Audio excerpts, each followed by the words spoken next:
Assalamualaikum warahmatullahi wabarakatuh. Baiklah, kami dari kelompok 2 pembelajaran mikro yang beranggotakan saya sendiri, Indah Triana Reski dengan NIM A1C11902 Dan saya Indro Naibaho dengan NIM A1C11949. Saya Putri Adri Tiara Salvi dengan NIM A1C11970. Baiklah, di sini kami telah membuat video pembelajaran dan akan kami tayangkan pada video ini. Selamat menyaksikan.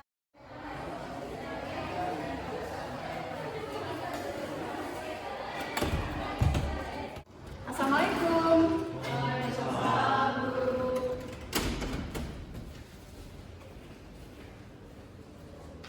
Sudah siapin ya laptop dan perangkat lainnya. Oke, sebelum kita mulai pelajaran pada pagi hari ini, mulai aktivitas kita, ada baiknya kita berdoa terlebih dahulu sebagai rasa syukur kita untuk mulai kegiatan pada pagi hari ini. Berdoa menurut agama dari percaya masing-masing. Silakan. Berdoa selesai. Oke, selamat pagi semua. Pagi, Bu. Pada semangat gak nih? Semangat, Bu. Bu. Semangat, oke. Ibu mau tes semangat kalian, keputusan kalian. Kalau Ibu bilang semangat pagi, pagi, pagi, pagi 3 kali ya, oke? Oke, 1, 2, 3. Selamat pagi. Pagi, pagi, pagi. Selamat pagi. Pagi, pagi, pagi. Oke, bagus. Kalian sudah sangat semangat untuk memulai pelajaran pada pagi hari ini. Nah, untuk itu Ibu absen dulu ya. Ini pertemuan keberapa kita? Pertemuan keempat, Bu. Oke. Melviza Idristria, Hadir, Bu. Hermina Simanupang, Hadir, Bu. Putri Adri Tiara Salvi, Hadir, Bu. Rosa Uli Jayanti. Hadir, Bu. Oke, hadir semua ya kita, alhamdulillah. Gimana semua udah siap kan melakukan pembelajaran pada pagi hari ini? Siap, Bu.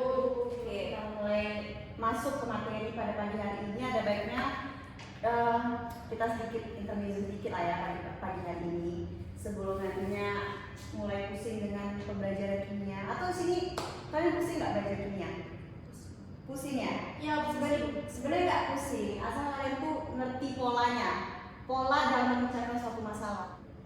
Nah, di mana dalam zaman sekarang itu ada baiknya kita sebagai peserta didik itu bisa berpikir kritis dari masalah-masalah yang akan kita pecahkan. Nah, di sini perlu adanya yaitu pemecahan masalah, yaitu problem solving. Nah, problem solving inilah yang akan nantinya menuntut siswa untuk dapat berpikir kritis.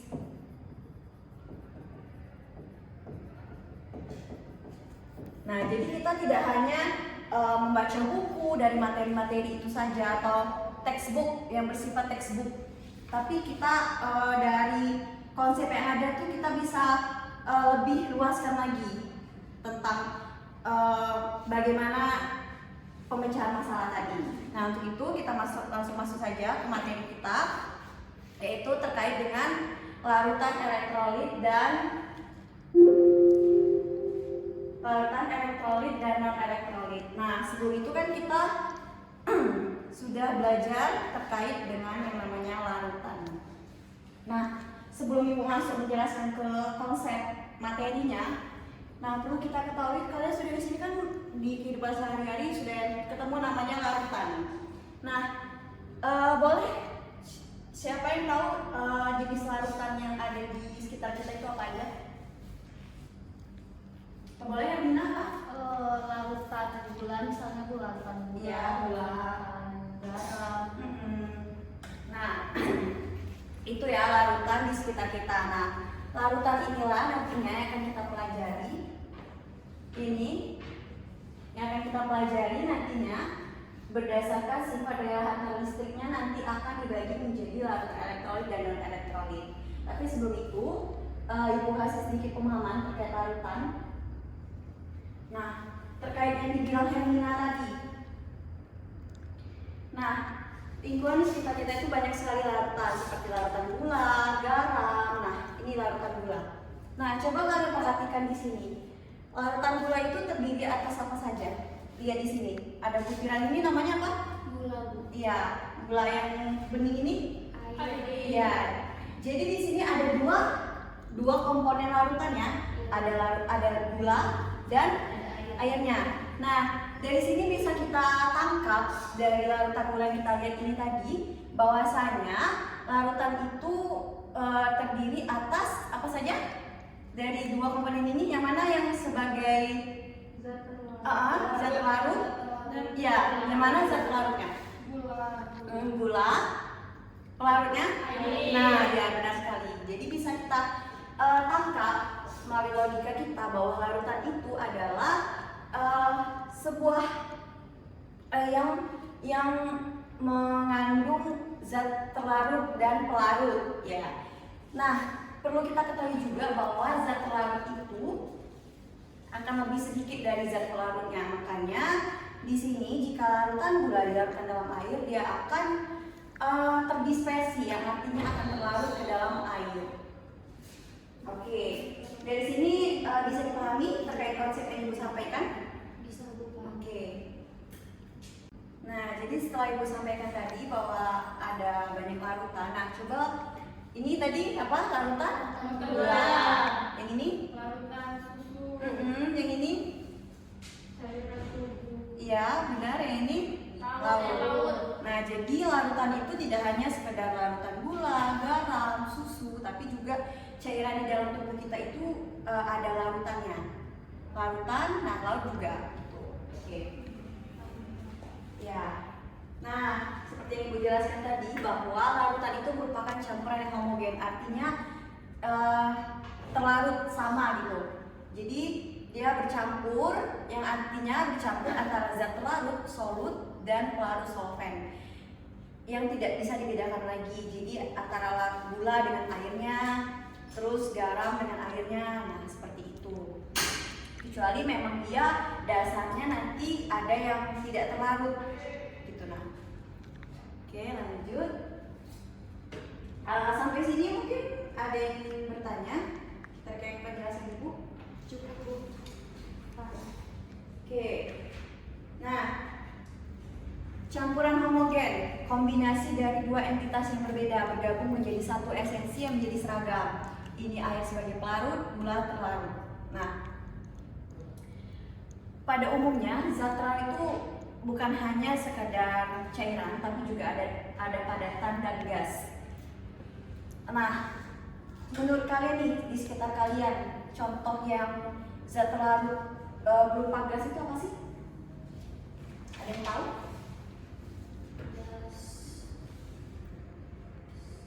Contohnya, zat terlarut bukan hanya sekedar padatan cairan, tapi juga ada yang gas. Coba, ya Pak Rosa? Contohnya minuman soda. Ya, benar sekali. Kenapa itu? Karena kan minuman soda itu dia itu ada minuman yang dilarutkan dalam air dengan berbentuk cair, tapi dia mengandung gas. Iya, benar sekali Rosa. Aplaus untuk Rosa. Nah, sebagai awal yang bagus ya, karena sudah tahu bentuk zat terlarut gas itu seperti apa. Yang sering kalian minum waktu lebaran? Ya, seperti itu ya. Nah ini larutan bersoda. Nah, jadi larutan bersoda ini sama seperti gula tadi, hanya saja fase zat terlarutnya itu berbeda dalam fase gas. Sedangkan gula tadi kan dalam padatan ya zat terlarutnya. Nah, kalau ini dia dalam gas. Gas itu nantinya akan dilarutkan dengan air sebagai zat pelarutnya. Seperti itu. Jadi saat kalian minum nih, itu agak terasa apa? Bergas kan menurut kalian? Pas dibuka juga, Bu. Ya itu karena ditandai dengan itu ada timbul gas itu karena adanya CO2 yang larut dalam air tersebut, ada gas. Nah, CO2 sebagai gas dan airnya sebagai liquid begitu. Nah, tentu larutan ini sangat erat ya kaitannya dengan kehidupan kita sehari-hari. Nah, selanjutnya mungkin sampai sini ada yang mau ditanyakan? Apalagi contoh? Kalau padatan sering kita temui ya gula, garam. Kalau cairan apa? Coba Rosa. Contohnya itu kalau bentuk cairan pelarutnya berupa air dan zat terlarutnya berupa alkohol ibu. Dimana kan ada tuh minuman beralkohol atau disebut dengan minuman keras itu bu. Oh ya, benar sekali Rosa. Terima kasih Rosa. Nah ya benar sekali alkohol contohnya.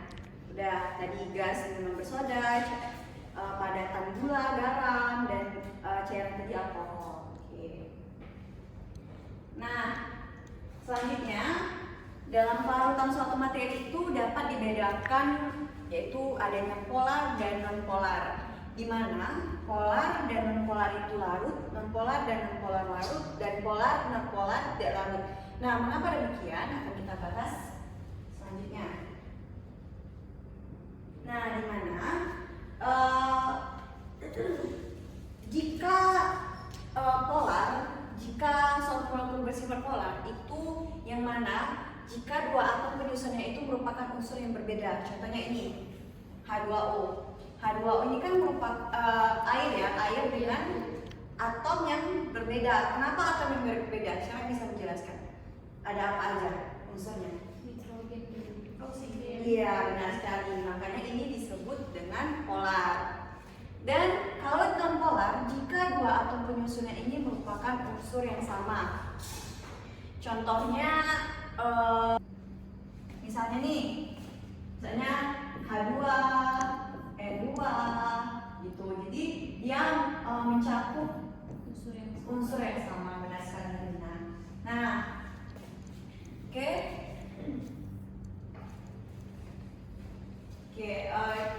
Tentang polar dan non-polar, apakah mungkin udah paham? Paham, Bu. Oke. Nah, baru kita masuk ke materi utama kita yaitu larutan elektrolit. Nah, terdiri dari elektrolit kuat dan elektrolit lemah. Untuk non elektrolit mungkin nanti bisa kita bahas di pertemuan selanjutnya ya. Nah, larutan elektrolit. Kalian pernah dengar nggak larutan yang dia dapat menghantarkan arus listrik? Pernah nggak? Pernah dengar? Ah ya. Apakah semuanya dapat menghantarkan arus listrik? Tidak. Tentu tidak, karena ada beberapa jenis larutan yang nantinya itu tidak bisa menghantarkan arus listrik dan ada yang bisa. Kemudian mengapa tubuhmu merasa lemas setelah melakukan aktivitas olahraga? Nah, ini sering menjadi pertanyaan kita ya, karena kan kita setelah melakukan aktivitas olahraga itu biasanya suka lelah, letih, biasanya aduh capek banget nih, kaki pegal-pegal. Nah itu coba ada yang bisa menganalisis kenapa itu terjadi? Izin Bu, Ya. saya ketika kita merasa lemas setelah melakukan olahraga itu, karena ketika kita melakukan olahraga itu kan energi kita itu terbuang. Nah, energi kita itu terbuang seperti keringatan dan otot-otot kita bekerja, makanya kita merasa lemas. Iya benar sekali Hermina. Nah jadi kenapa tubuh kita merasa lemas itu tadi seperti dibilang Hermina tadi bahwa tubuh kita mengeluarkan keringat. Nah keringat itulah tubuh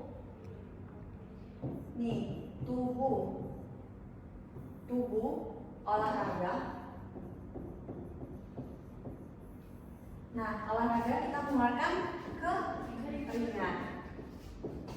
Nah keringat kita inilah berasal dari metabolisme yang ada dalam tubuh kita atau cairan. Nah cairan inilah yang merupakan adanya larutan elektrolit yang ada di dalam tubuh kita. Ion ya Bu? Iya benar sekali.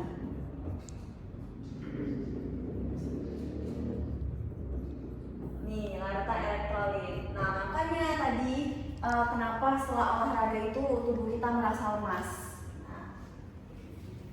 Oke. Nah, mengapa ketika banjir orang dapat tersengat arus listrik? Mungkin ada yang pernah lihat kejadian ini? Pernah. Ya, jadi Rosa menjawab pernah ya, sama ya. Kita dari pengalaman ibu juga ada tuh cerita-ceritanya. Gimana tuh analisa kalian terkait hal tersebut? Ada yang memaparkan hasil pemikirannya? Menurut saya ketika dia kan harus listrik banjir, nah ketika dia bersentuhan dengan air dia kayak sama dengan listrik tersebut. Padahal contoh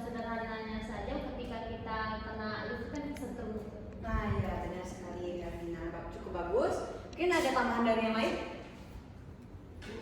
Ya, silakan.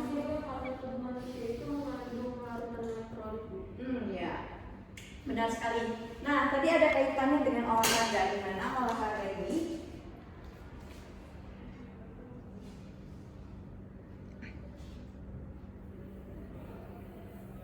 dimana tadinya kan olahraga tuh olahraga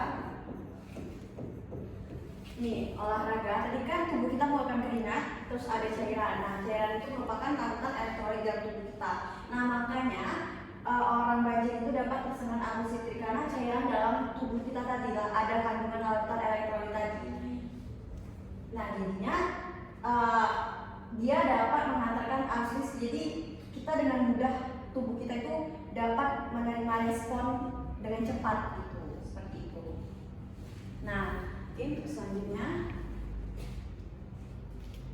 nih, seperti yang dibahas tadi bahwa larutan elektrolit ini dalam tubuh manusia mengandung larutan elektrolit. Nah, larutan tersebut dapat keluar melalui keringat kita.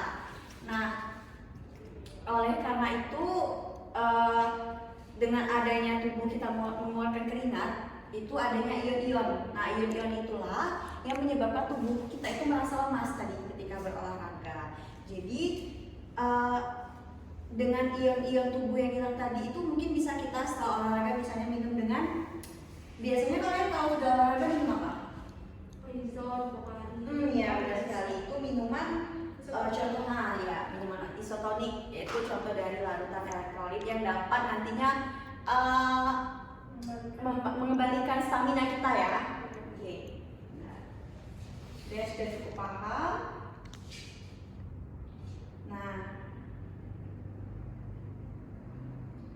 Nah, dapat disimpulkan bahwa tadi yang tadi kita bahas bahwa di mana larutan elektrolit ini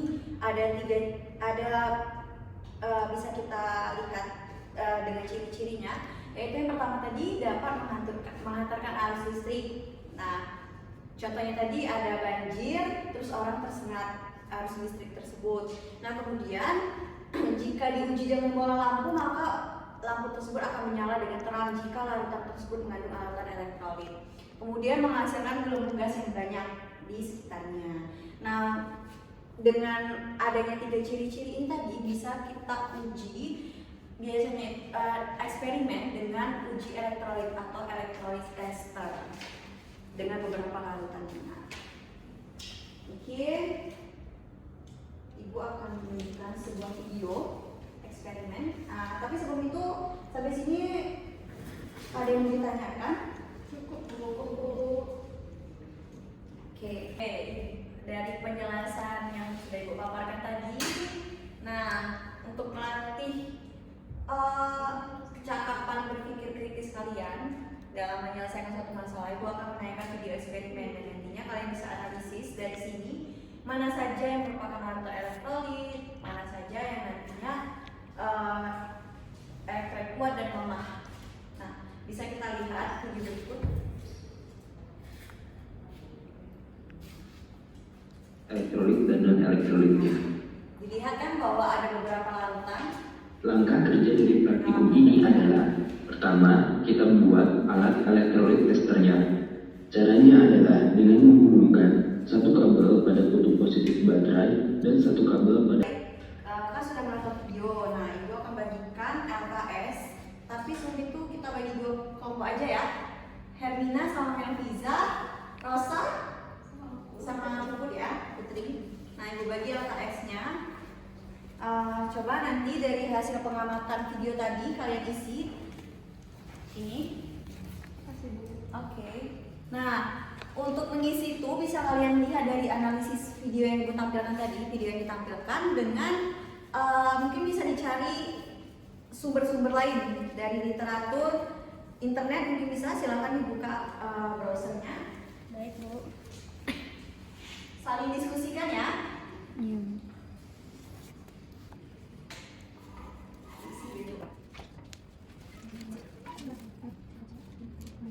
Oke, gimana? Ada kesulitan? Tidak, Bu.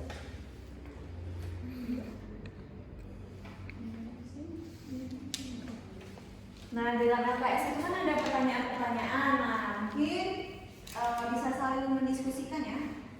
Nanti kita lihat mungkin ada jawaban yang berbeda. Tiga. Oke, anak-anak sudah diisi semua? Sudah. Oke, baik.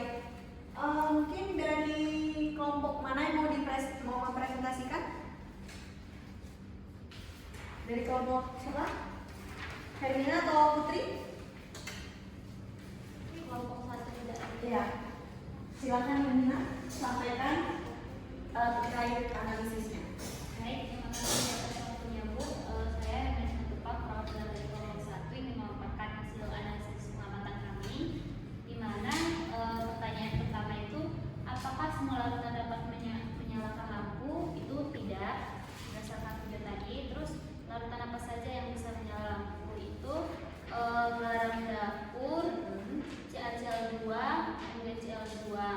Nah, pada NaCl lampunya tidak menyala dan tidak ada gelombang. Nah, penyelesaiannya ini itu menurut kelompok kami itu dengan cara dilakukannya NaCl tersebut. Yang keempat itu lakukan apa saja yang menimbulkan gelombang udara, itu sama dengan pengamatan tadi, yaitu garam dapur, terus CaCl2, NaCl2. Nah, mengapa pada larutan CH3COH redup dan mengapa tidak dapat mengantarkan listrik? Menurut kami itu gara-gara dia itu nggak larut non elektrolit Bu, makanya lampunya redup. Terus kesimpulan yang diperoleh menurut hasil pengamatan kami, kesimpulannya adalah bahwa larutan garam dapur atau NaCl itu adalah suatu larutan elektrolit, CaCl2 adalah larutan elektrolit, NaCl2 larutan elektrolit, serta pada alkohol dan larutan gula adalah larutan tidak elektrolit ataupun non elektrolit karena tidak bisa mengantarkan listrik. Oke, terima kasih Hermina atas penyampaiannya. Mungkin dari kelompok Putri ada yang berbeda dari hasil analisisnya? Izin Bu, Ya. yang pertanyaan nomor 5 itu kalau menurut kelompok kami, mengapa lampunya redup itu dikarenakan ternyata CH3COH itu jika dilarutkan dalam air itu mengionnya itu tidak sempurna atau hanya sebagian sehingga listriknya itu dihasilkan tidak sekuat dari larutan elektron kuat, yang mana itu seperti halnya larutan NaCl. Terus kenapa dia itu tetap dapat menghantarkan arus listrik walaupun berskala kecil? Itu karena ternyata CH3COH itu berdasarkan ruang lingkup ikatan kimianya itu senyawa kovalen, namun senyawa kovalen tersebut tetap dapat mengion, yang mana jika dilarutkan dalam air itu sehingga ion membentuk ion, dari ion itulah arus listriknya itu muncul walaupun cuma skalanya itu kecil. Terima kasih Putri atas penyampaiannya ya.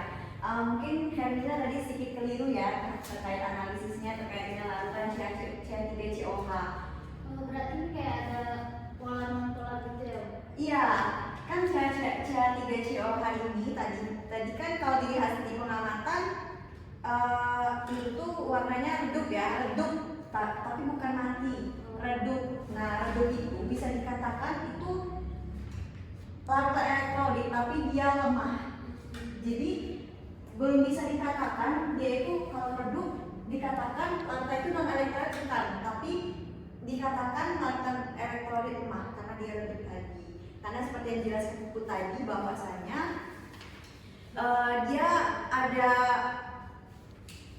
dia tetap mengion di dalam air, tapi dia dalam skala kecil, tidak sekuat dengan larutan seperti garam tadi dengan elektrolit kuat. Diperbaiki ya nanti Nina hasil analisisnya udah cukup bagus anak-anak ibu semua terkait analisis dari video maupun dari kumpulan data yang kalian peroleh.